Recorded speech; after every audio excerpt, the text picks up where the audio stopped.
Well, I went to Willmar again. I wasn't planning on making a video, especially since I didn't see a single train on the way up or on the way back.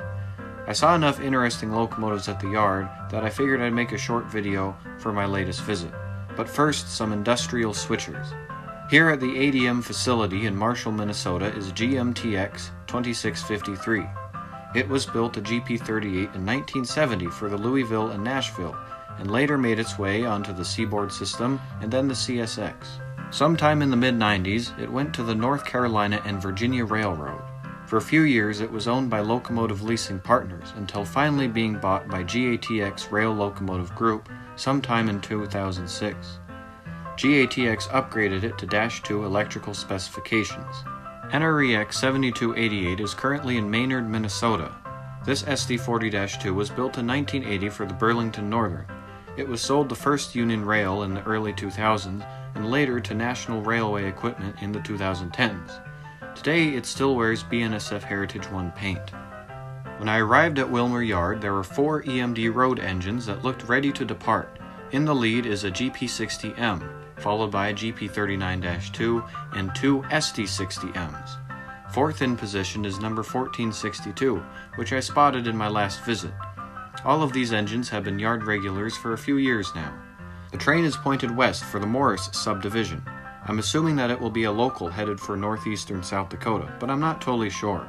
After some waiting, the train began to move, but it only moved about a quarter mile before stopping again. Because I was short on time, I decided to move on. This is my favorite part of the yard, the locomotive dumping grounds. A new sight for me was a mother slug set.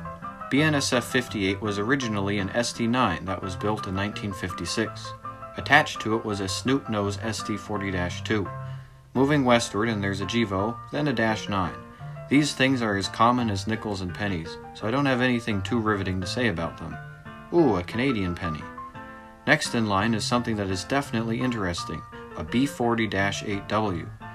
This is the same one that I saw last time, so let the word be known that there is still a Dash 8 in Willmar, Minnesota.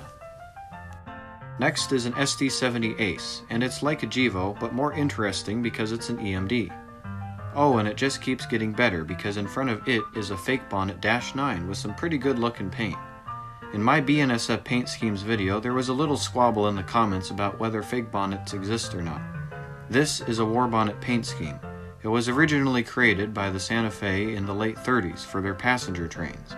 It was later brought back in the 1980s, where it made its way onto new EMD and GE road switchers of the time, including Dash 9s. As the great merger occurred, BNSF continued using the paint scheme for a while until they got around to designing their own. So basically, a fake bonnet is a war bonnet that says BNSF instead of Santa Fe.